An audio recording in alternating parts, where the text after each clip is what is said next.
November 28, 2017 Rollover Bris Vegas, and tell the WACA the news.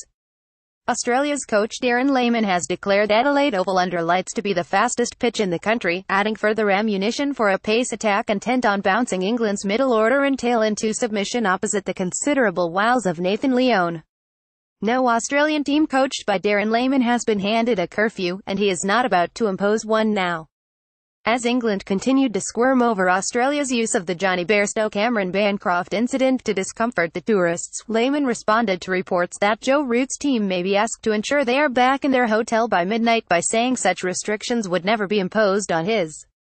"We wouldn't have curfews, but that's our decision and that's theirs," Lehmann said. "We have faith in the blokes to do the right thing, but they're grown men, they're adults, and that's just my personal opinion. You should enjoy your successes, there are no dramas with that. It's just making sure you don't cross the line. I'm happy with where our blokes sit with that." Lehmann became coach in 2013 immediately after David Warner's suspension for punching Joe Root in a Birmingham bar, and has since allowed his players to use their common sense in most situations, though levying the occasional fine, notably on Chris Rogers for turning up late to the team's 2014 Ashes victory celebration at the Sydney Opera House.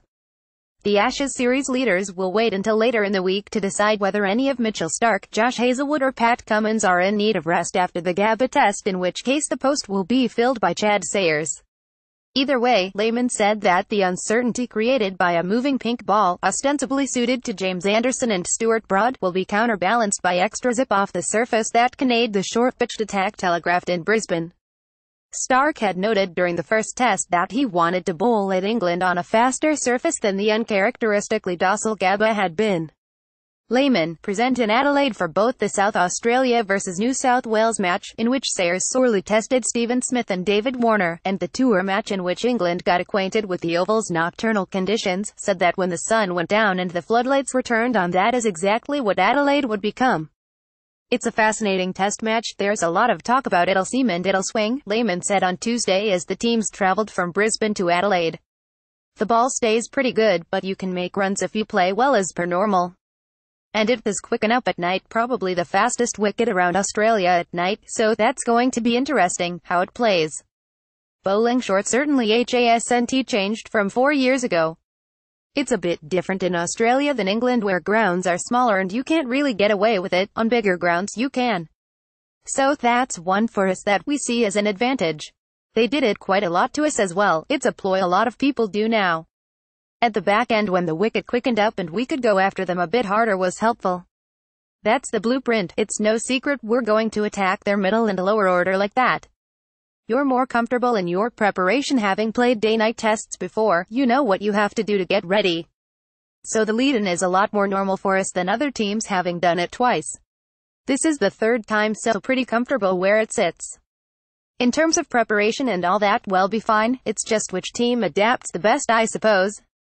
Most conspicuously through the stratagems of the touring captain Joe Root, England showed their plans to the Australians at the Gabba, something Lehmann said would be useful for the remainder of the series. "We backhanded the first test really well, but they played really well in the first innings and we learned a lot about them as a side. Nothing we didn't already know, but it just confirmed a lot of things along the way," he said. "We saw more of their plans, how they want to tackle our group, which was good for us." In weighing up whether or not the selectors would rest one of the three Brisbane pacemen, Lehmann pointed out that while their first innings exertions had been considerable, the swift end of England's second innings and a day 5 where they were not needed had already helped in terms of recovery. "First innings, yeah, they bowled a lot of overs, but you cut it back in the second innings, only 70 overall, and Lyon bowled 20 of those, so it wasn't too bad in terms of where they would be in a normal test match," Lehmann said.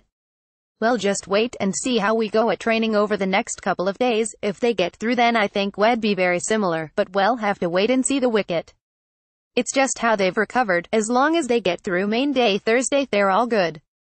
Equally valuable was how effectively Lyon was able to not only restrict the England run rate but also threaten consistently for wickets, to the extent that Lehmann even offered a conditional comparison to the role once played by the usually incomparable Shane Warne. At the same time, he noted how much Lyon had grown since this time last year, when he came close to being dropped from the team at the end of 5 consecutive losses. "Nathan Lyon removed Mark Stoneman. Getty image. Shea kept us in the game day 1, he was fantastic. He's just grown with confidence and success breeds that, Lehman said. For him, he's actually come out of his shell a lot as well. He wants the ball day in, day out, a bit like Warren did when he played. He's not as confident as Warren was, but he's just really starting to lead and help the bowlers out, which is great. We talked last year about how he needed to perform, but that was like everyone. When you get to that stage, everyone needed to perform. Everyone was put on notice. The pleasing thing is that he's bounced back from that, and from that moment on, he's really led the attack. That was a low part. We changed the side around and made it a youth policy, if you like, from a board directive. So for us, he's done really well. He obviously had to change a few things when he TWOD and fraud, but he didn't need to change much in Australia, because you need to the bounce. It was more when he went away from Australia to the subcontinent he changed a few things. He did that and had success.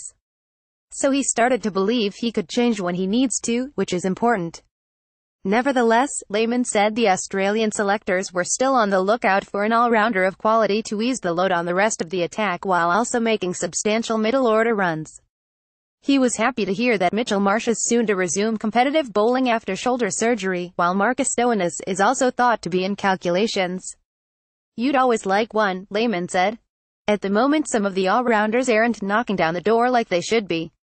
If you look at the past, when we had Shane Warne bowling at one end, you didn't have an all-rounder, but you had Stephen Marquardt who took 150 test wickets, so there's an all-rounder in itself.